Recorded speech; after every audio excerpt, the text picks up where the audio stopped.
membuat keyakinan kelas.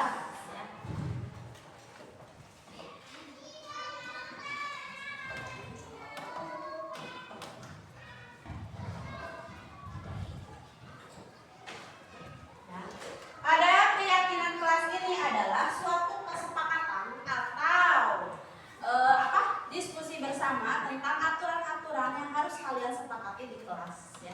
Misalnya kalian ingin tidak boleh makan pada saat pembelajaran karena apa? Karena buku saya menjadi kotor. Misal ada temannya yang makan, berarti kalian membuat suatu keyakinan kelas tidak boleh makan dan minum saat belajar. Misal contohnya seperti itu. Atau misalnya tidak boleh membuang sampah sembarangan, kayak gitu ya. Itu juga merupakan sebuah kesepakatan kelas. Atau mengerjakan tugas dari ibu guru tepat waktu, itu sama. Semua yang kalian lakukan di kelas pada saat pembelajaran itu bisa dibuat sebagai keyakinan kelas. Ya, di sini ibu akan membagikan post-it.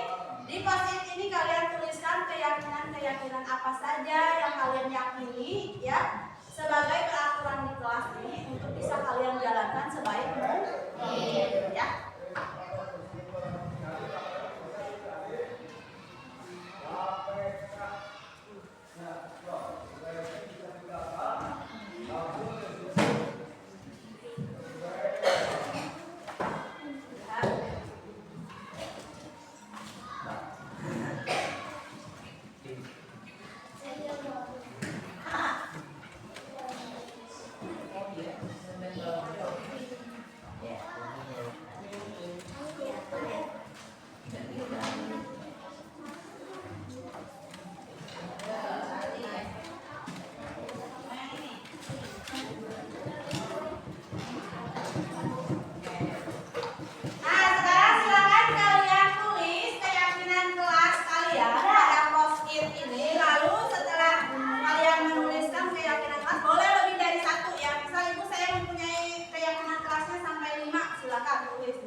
Udah itu. Kalau yang sudah membuat keyakinan kelasnya, nggak usah terburu-buru ya, karena waktu masih panjang, ini baru 5 menit ya. Tempel di keyakinan kelas yang paling kiri ya. Nanti untuk yang kolom kedua dan kolom ketiga kita akan merubah keyakinan tersebut dari negatif menjadi kalimat positif. Ya boleh, yang udah boleh ditempel.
Udah Ali keyakinan kelasnya.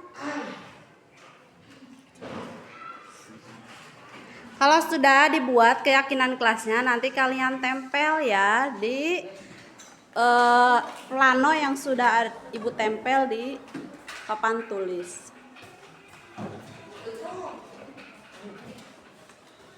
Latif udah Latif.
Keyakinan kelas. Sekarang kita akan membahas keyakinan kelas yang sudah kalian tulis pada post-it tersebut.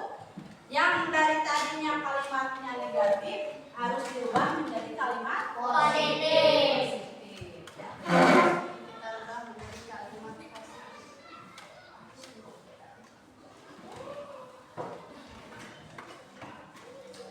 Ya. Ibu bacakan ya. Kalau ada yang sama nanti Ibu akan lewat ya. Kalau ada poin-poin yang berbeda Ibu akan bacakan. Yang pertama, jangan berbicara saat Ibu guru menerangkan atau saat belajar ya. Jangan di sini masih negatif. Jangan berbicara saat Ibu guru menerangkan atau mengajar. Berarti ubah menjadi kalimat positif apa? Belajar dengan fokus. Bisa ya, belajarlah dengan tenang ya. Bisa. Belajarlah dengan tertib, tenang, aman ya, dan menyenangkan.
lagi. Oh, berarti itu apa? Kalimat positifnya apa? Tidak akan terlambat lagi, berarti apa? Datanglah ke sekolah tepat waktu, ya.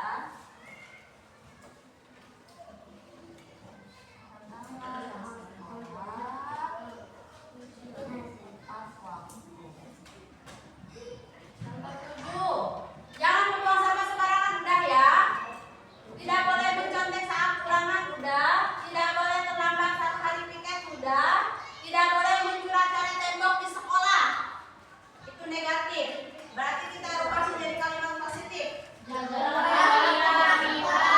Jagalah kebersihan. Iya. Jagalah kebersihan kelas kita. Lanjut, tidak boleh membuang sampah di dalam kelas, sudah ya. Berarti kan ini masuknya buanglah sampah pada tempatnya. Tidak boleh membuli, tidak boleh mencontek saat ujian, sudah ya. Saling menyayangi, tidak boleh mencontek, berarti kerjakan tugas dengan jujur, ya. Sudah. Yang kedelapan, jangan mengobrol saat belajar, sudah ya. Dengarkan guru atau teman. Jangan membuang sampah, sudah. Jangan makan dan minum saat belajar. Itu apa? Berarti makan ya, makan dan minumlah pada saat jam istirahat. Makan dan minum pada jam istirahat.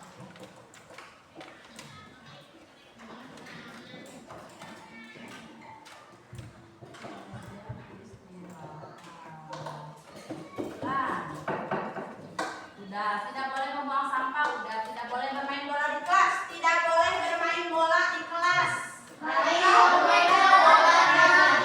Tempat bermain bola di mana? Lapangan. Di kelas itu tempatnya untuk belajar, ya. Betul, pintar. Jadi bermain bola di lapangan. Tidak boleh mencuri-curi tembok, sudah ya. Masuknya ke mana? Jagalah kebersihan kelas. Tidak boleh berbicara ketika sedang berdoa, nih. Berarti apa? Berdoalah dengan khusyuk. Bisa ya. Berdoa dengan khusyuk. Ya. Tidak boleh merusak hiasan yang ada di kelas. Itu maksudnya kemana? Jagalah kebersihan kelas saja, atau jagalah keamanan kelas. Tidak boleh mencurat-coret tembok di kelas atau kursi, sama ya, jagalah kebersihan. Tidak boleh bercanda atau ngobrol saat ibu guru sedang menjelaskan, berarti itu mendengarkan ya pada saat sedang berbicara. Tidak boleh mengganggu teman yang sedang mengerjakan tugas. Berarti apa itu? Kemana?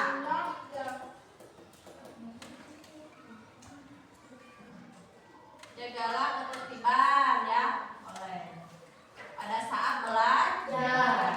Jadi kalau kita misal udah beres mengerjakan tugas, terus ada teman kita yang belum beres, kita mengganggunya nggak boleh ya.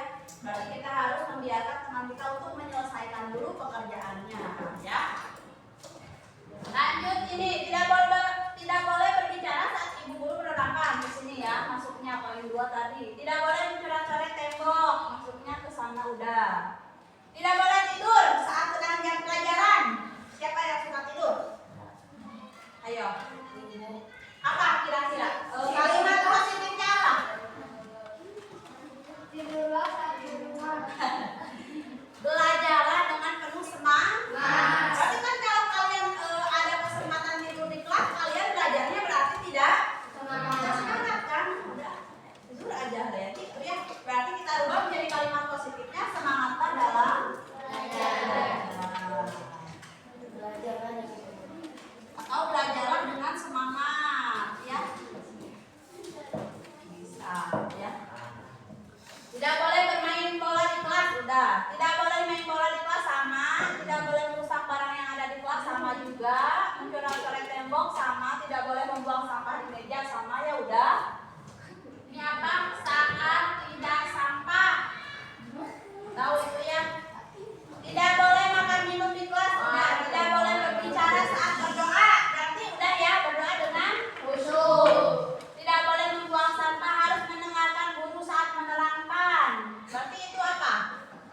Udah kalimat positif ya. Oh, masuknya ke sini ya. Mendengarkan guru atau teman yang sedang berbicara. Jangan merusak barang di lingkungan sekolah. Berarti itu apa? Berarti bukan di kelas kita aja. Ternyata di lingkungan sekolah juga tidak boleh dirusak. Kita ada kelas yang lain atau ada sampah di depan kelas kita, nggak boleh dirusak. Ulah ditajongan ya, ulah dilemparin batu, nanti ke atas terus. Berarti apa kalimat positifnya? Kita rubah. Bisa jagalah keamanan ketertiban lingkungan sekolah. Ya, jagalah keamanan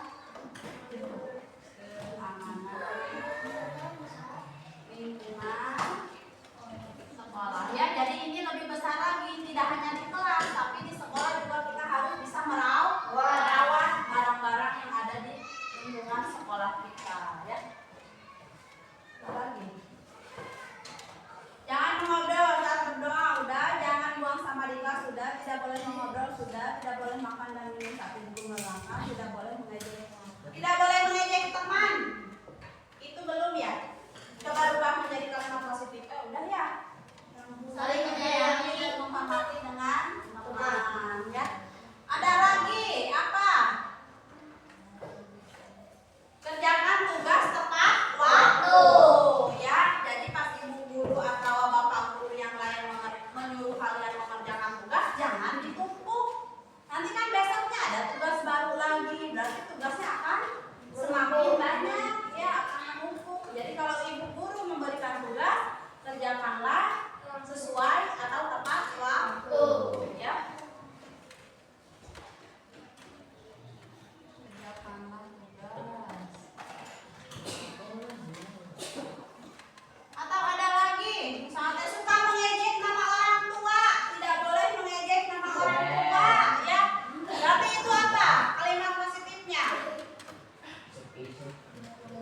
Hormatlah kepada orang tua, ya.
juga sebagai keamanan melindungi kaki kalian, ya. Oke? Paham? Ya, jadi ini kesepakatan keyakinan kelasnya. Ini adalah kalimat positifnya dan ini nilai-nilai kebajikan. Nanti kalau kalian ada yang melanggar ini, jangan heran, nanti kalian akan berdiskusi dengan ibu, ya. Tapi tenang, diskusinya ibu tidak akan memakai emosi atau marah-marah, ya. Oke, paham? Nah, sekarang silakan kita akan melanjutkan pembelajaran ke pelajaran hari Selasa itu. Buka matematika. Terima kasih.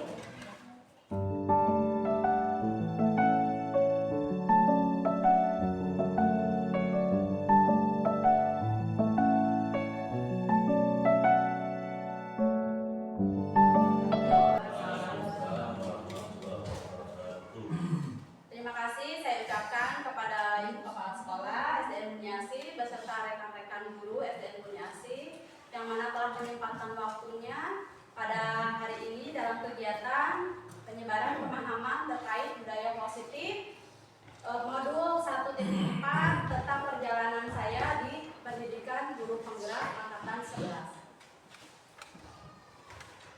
Nah, pada modul 1.4 ini terdapat 6 topik. Yang pertama disiplin positif dan nilai-nilai kebajikan universal. Yang kedua teori motivasi, hukuman, penghargaan dan restitusi. Yang ketiga keyakinan kelas. Yang keempat kebutuhan dasar manusia. Yang kelima 5 posisi kontrol dan yang terakhir segitiga restitusi. Nah, yang pertama adalah topik disiplin positif. Coba siapa yang tahu disiplin itu apa? Baik. Ya. Jadi sebelum lebih lanjut, disiplin itu apa kira-kira? Itu dari segi pengertiannya, Ya, boleh. yaitu kepatuhan untuk menghormati dan melaksanakan suatu sistem. Iya. Disiplin itu adalah aturan yang dibuat oleh kita untuk kita yang dijalankan agar kita dapat terarah menuju tujuan. Ya. Adapun di sini disiplin positif yaitu suatu cara penerapan disiplin yang bertujuan untuk menumbuhkan kesadaran serta memberdayakan anak didik kita untuk melakukan sesuatu itu tanpa sogokan, Pak, tanpa imbalan, tanpa ancaman ataupun hukuman. Ya. Jadi yang dalam praktiknya ini melibatkan komunikasi tentang perilaku yang efektif. Adapun dalam penerapannya itu ternyata membutuhkan kesepakatan dan peraturan yang harus dijalankan dengan konsisten serta pengendalian emosi yang baik. Nah, untuk topik yang kedua adalah nilai-nilai kebajikan universal. Nilai kebajikan universal ini adalah sifat positif manusia yang merupakan tujuan mulia yang ingin dicapai oleh setiap individu. Nah, nilai-nilai ini bersifat universal, lintas bahasa, suku bangsa, agama, maupun latar belakang. Nah, menurut William Glasser, setiap perilaku atau perbuatan mempunyai suatu tujuan. Betul ya Pak, Bu? Iya. Kita setiap hari melakukan sesuatu pasti ada tujuannya, tidak mungkin tidak ada tujuan. Begitupun juga dengan siswa kita. Siswa kita datang ke sekolah, mereka mempunyai tujuan untuk mendapatkan pendidikan, seperti itu ya. Yang kedua, dengan mengaitkan nilai-nilai kebajikan yang diyakini seseorang, maka motivasi intrinsipnya akan terbangun, sehingga menggerakkan motivasi diri dalam untuk mencapai tujuan mulia yang mereka inginkan. Yang ketiga, nilai-nilai kebajikan yang ingin dicapai oleh anak Indonesia, kita kenal dengan profil pelajar Pancasila. Masih ingat dengan lagunya Bapak Ibu? Boleh ya kita bernyanyi dulu? Boleh. Ya, 1, 2, 3. Pelajar Pancasila beriman dan bertakwa pada Tuhan yang Esa dan berakhlak mulia, berkebinekaan global, gotong royong mandiri, kreatif dan bernalar kritis. Nah, ini adalah profil pelajar Pancasila yang diharapkan mampu untuk diimplementasikan oleh anak atau siswa didik kita. Yang ini dimana masuk ke dalam nilai-nilai kebajikan universal. Yang ketiga adalah teori motivasi perilaku manusia. Yang pertama, untuk menghindari ketidaknyamanan atau hukuman. Itu disebut dengan motivasi eksternal karena ada dorongan di dalam luar ya. Contohnya, apa sih yang terjadi apabila saya tidak melakukannya? Itu pertanyaan, ada motivasi eksternal. Yang kedua, untuk mendapatkan imbalan dari orang lain ataupun institusi, masih motivasi eksternal. Apa yang saya dapatkan apabila saya melakukannya? Itu pertanyaan untuk motivasi eksternal. Yang ketiga itu adalah motivasi internal yang merupakan tujuan dari disiplin positif ini ya. Untuk menghargai diri sendiri dengan nilai-nilai yang dipercayainya. Misalnya, saya akan menjadi orang yang sukses apabila saya belajar dengan baik, seperti itu. Itu adalah motivasi yang ada di dalam diri kita yang diharapkan dapat membangun terhadap siswa-siswi kita di sekolah. Nah, ini adalah identitas gagal dan juga identitas sukses ya. Kalau kita menerapkan di sekolah, misal ada anak yang melanggar peraturan, lalu kita langsung menghukum anak tersebut, maka akan menyakitkan anak tersebut, maka ada trauma terhadap diri anak. Tapi kalau kita melakukan konsekuensi terhadap anak ataupun melakukan restitusi terhadap anak, itu motivasi intrinsiknya akan terbangun tanpa paksaan, tanpa imbalan ya. Jadi itu. Lanjut untuk, nah mari kita tebak apakah ini hukuman atau konsekuensi. Bapak Ibu, yang dinamakan dengan hukuman itu adalah suatu cara atau tindakan kita berdasarkan kesalahan siswa tanpa adanya pertanyaan dulu kepada siswa. Tapi kalau konsekuensi itu ada kaitannya kesalahan yang dia lakukan dengan konsekuensi yang kita berikan. Nomor 1, mencatat 100 kali kalimat saya tidak akan terlambat lagi karena terlambat datang ke sekolah. Kira-kira ini hukuman atau konsekuensi? Pak, hukuman atau konsekuensi Pak yang nomor 1? Konsekuensi. Konsekuensi. Kenapa Pak? Itu misalnya sudah jadi aturan Ya. kalau siswa terlambat ke sekolah itu kembali ke dalam tanda kutip Ya. tidak akan terlambat lagi. Ya. Dan ternyata saya tidak akan terlambat lagi terus Ya. dengan pernyataan harus mencatat 100 kalimat. Iya, betul Pak. Ya. Jadi ini yang nomor 1 termasuk konsekuensi. Jadi ada keterkaitan antara hukuman yang didapatkan anak dengan kesalahan anak tersebut. Anak tersebut kesalahannya adalah terlambat datang ke sekolah, maka hukumannya yang harus ada kaitannya. Menulis seperti ini, saya tidak akan terlambat lagi. Ini ada kaitannya ya. Untuk nomor 2, berjemur pada saat jam 12 karena mengejek temannya, hukuman atau konsekuensi? Itu hukuman itu. Hukuman. Ya, betul. Ini adalah sebuah hukuman karena tidak nyambung antara kesalahan dengan hukuman yang dia dapatkan. Yang ketiga, tinggal kelas selama 15 menit untuk mengejar ketertinggalan materi pembelajaran karena terlambat 15 menit. Itu konsekuensi atau konsekuensi ya Pak, betul. Jadi ada keterkaitan antara kesalahan dan hukuman yang didapatkan. Yang keempat, membersihkan meja yang terkena tumpahan air karena tersenggol. Konsekuensi, masih konsekuensi ya, karena dia menyenggol gelas lalu menumpahkan air, maka dia harus mau untuk membersihkan ya, itu konsekuensi. Yang kelima, membersihkan WC karena tidak mengerjakan tugas. Hukuman ya Pak Bu, alhamdulillah ya sudah paham tentang konsekuensi ataupun hukuman. Yang keempat, tentang keyakinan kelas. Nah, keyakinan kelas di sini adalah suatu metode untuk menimbulkan kembali disiplin positif yang didasari oleh motivasi di dalam diri anak. Keyakinan kelas juga merupakan kesepakatan kelas yang diyakini bersama oleh guru beserta siswa selama proses pembelajaran. Ya. Di sini saya menuliskan cara-cara untuk merumuskan keyakinan kelas. Kemarin alhamdulillah kelas 6 sudah mencoba menerapkan keyakinan kelas. Yang pertama, kita sebagai guru meminta peserta didik untuk menuliskan apa saja aturan yang perlu disepakati bersama di kelas. Yang kedua, aturan yang sudah ditulis kemudian kita ubah menjadi kalimat positif apabila aturan yang anak tulis itu adalah kalimatnya negatif, seperti jangan terlambat ke sekolah. Itu kan masih negatif kita rubah menjadi kalimat positif. Misalnya, datanglah ke sekolah tepat waktu. Ya. Yang ketiga, tentukan nilai-nilai kebajikan dari setiap kalimat positif. Misal seperti tadi, tidak boleh terlambat ke sekolah, itu masih negatif.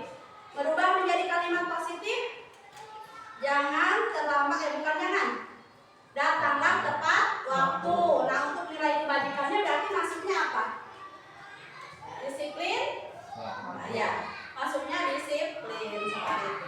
Jadi nilai kebajikannya kita tentukan setelah dari kalimat positif. Mari rubah menjadi kalimat positif. Nah, Bu Lisa bisa? Yang nomor 1, tidak boleh terlambat datang ke sekolah. Tadi sudah dicontohkan. Rubahlah menjadi kalimat positif. Ya, itu. Ya, datanglah tepat waktu. Ya, itu kalimat positifnya. Yang kedua, jangan buang sampah sembarangan. Beritan apa kira-kira? Buanglah sampah. Ya, buanglah sampah pada tempatnya. Itu nilai kebajikannya adalah menjaga kebersihan. Yang ketiga, jangan mencontek ketika ulangan. Kira-kira Bu Nida apa kalimat positifnya?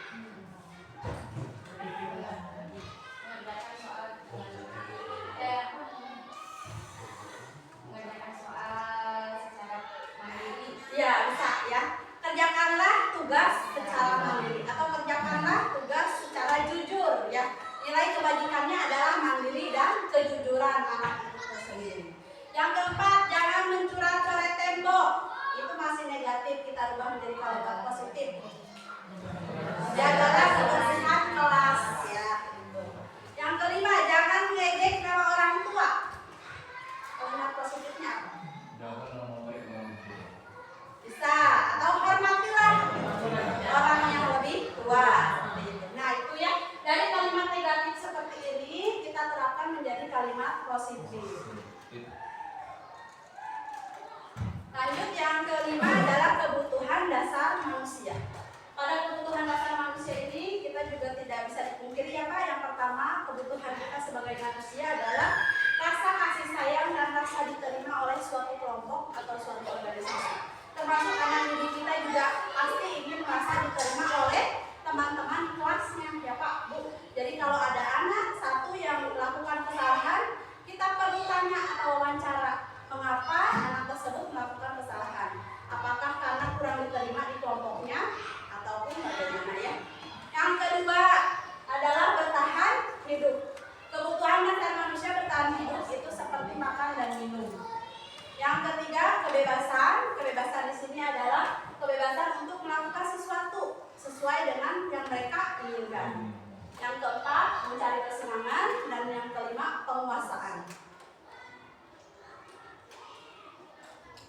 Topik selanjutnya adalah 5 posisi kontrol. Ini kaitannya dengan kita sebagai pendidik di sekolah ya Pak Bu. Yang pertama penghukum, yang kedua pembuat rasa bersalah, yang ketiga sebagai teman, yang keempat pemantau, dan yang terakhir manajer.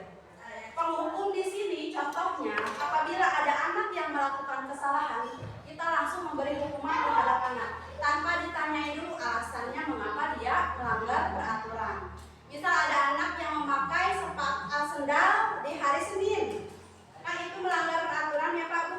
Kita langsung aja menghukum, kamu lari keliling lapangan, ya itu tidak sesuai dengan kesalahan yang dibuat. Adapun pembuat rasa bersalah, contohnya seperti ini. Ibu kecewa sama kamu, itu adalah pembuat rasa bersalah. Yang ketiga, teman. Kenapa kamu melakukan ini? Itu ya, itu teman kalimatnya. Kalau yang keempat, pemantau, itu contoh kalimatnya seperti ini.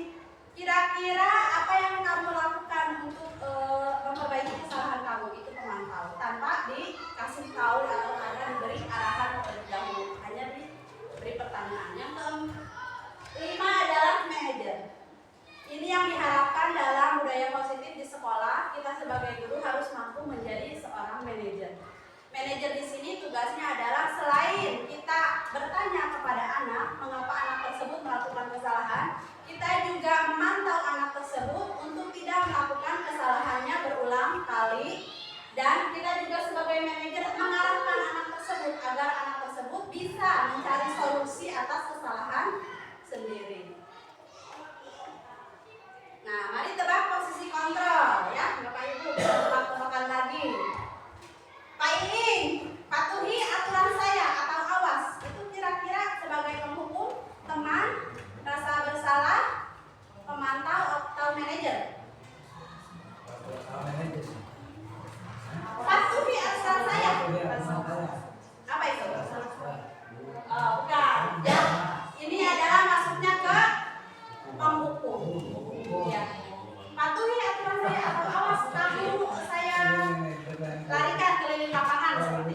itu adalah penghukum posisinya ya Pak Bu. Kita diharapkan tidak boleh ada di posisi penghukum. Ya. Yang kedua, ibu sangat kecewa sekali dengan kamu. Itu adalah pembuat rasa bersalah. Jadi si anak akan oh iya ya Bu ya. Bu Sri kecewa dengan saya misal seperti itu.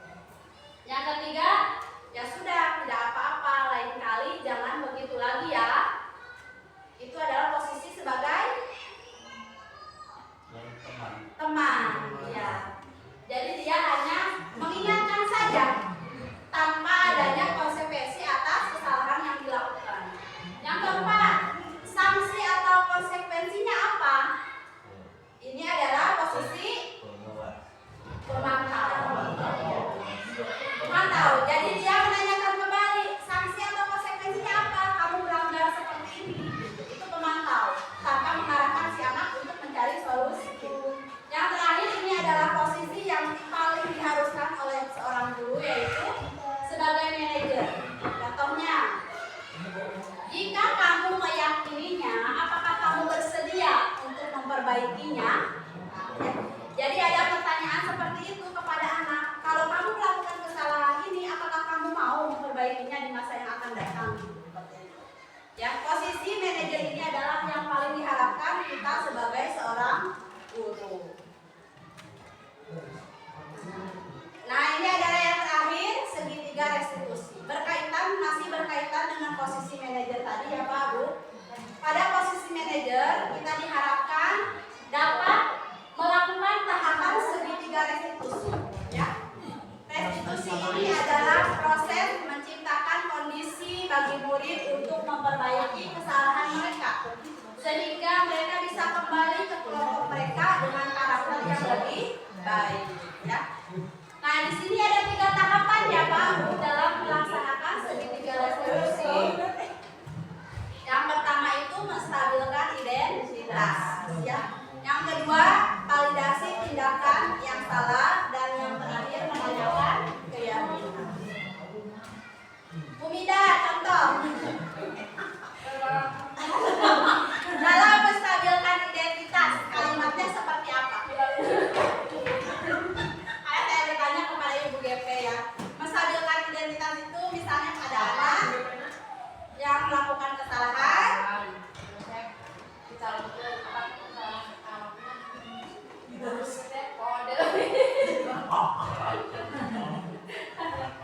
Menstabilkan identitas itu misalnya seperti ini. Nah, mengapa kamu melakukan kesalahan itu? Misal ada alasannya. Lalu kita stabilkan identitasnya. Ibu juga sama, ibu manusia, ibu mempunyai kesalahan. Ya, jadi seperti itu. Itu untuk menstabilkan identitas.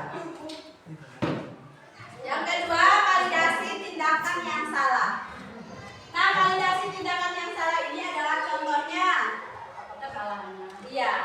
Jadi kita menanyakan kembali. Nah, ibu panggil ke kantor, kira-kira apa kesalahan kamu? Jadi kita jangan langsung, nah kamu salah, tidak kesiangan, tidak seperti itu. Tapi kita menanyakan, kira-kira kamu dipanggil ke kantor kenapa? Oh, tadi saya terlambat datang ke sekolah Bu. Mungkin anak akan berbicara seperti itu. Lalu kita lanjut ke menanyakan keyakinan yang telah disepakati di kelas. Coba kalau kamu terlambat ke sekolah seperti itu, apakah sesuai dengan keyakinan kelas? Mungkin anak akan menjawab tidak. Keyakinan kelas mana yang tidak sesuai? Oh, saya tidak disiplin. Nah, seperti itu. Jadi kita membangun kembali intrinsik seorang anak untuk menjadi lebih baik. Diharapkan pada segitiga restitusi ini adalah anak mampu berubah menjadi lebih baik tanpa adanya paksaan ataupun hukuman ataupun imbalan. Nah, berikut di sini adalah segitiga restitusi ya. Contoh-contoh pertanyaannya. Kamu tentu punya alasan mengapa melakukan hal itu. Itu contohnya menstabilkan identitas. Nilai apa yang telah kamu sepakati? Ini ada di keyakinan. Nah, ini adalah contoh penerapan segitiga restitusi yang kemarin saya lakukan. Sekadang. Oh, salah. Oh. Ya. Ya, kanan. Ya, jadi sekitar. Ini contohnya penerapan segitiga restitusi. Ini kemarin saya mencontohkan Lulu. Lulu ini adalah sebagai pembuat kesalahan, yaitu dia tidak mengikuti pelajaran olahraga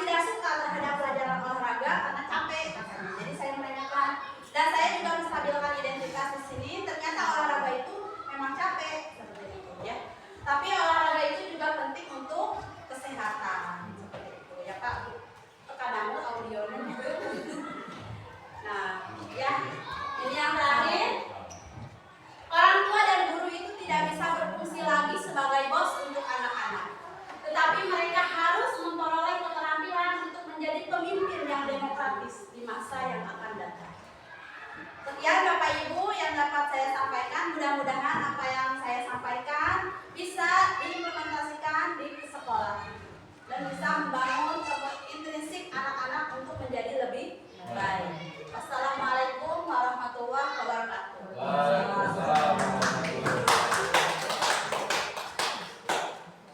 Mangga dileut. Mangga, Moita.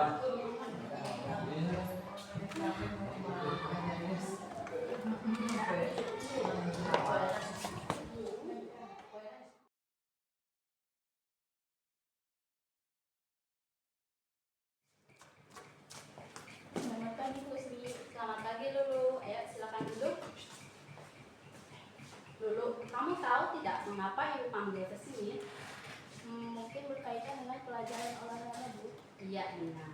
Lulu, semua orang itu pernah melakukan kesalahan, termasuk juga Ibu. Tetapi setiap tindakan yang kita lakukan pasti ada alasannya. Kira-kira, mengapa kamu tidak masuk saat pelajaran olahraga selama 2 pertemuan berturut-turut? Saya kurang suka dengan olahraga, Bu. Soalnya suka capek, jadi saya terpaksa tidak ikut olahraga setiap hari Rabu.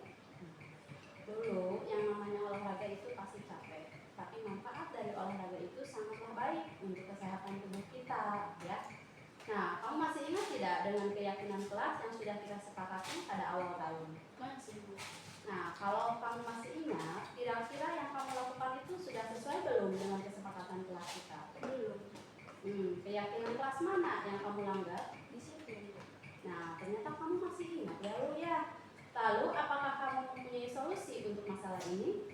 Iya, Bu. Pertama, saya akan meminta maaf pada Pak Nana karena bolos saat pelajaran olahraga. Kedua, saya akan mengikuti olahraga dengan baik. Ketiga, saya akan menjaga ketertiban pelajaran selama saya tidak masuk. Baik, Bu. Ibu apresiasi cara tanggung jawab kamu dan solusi kamu. Ya, sekarang kamu boleh beristirahat.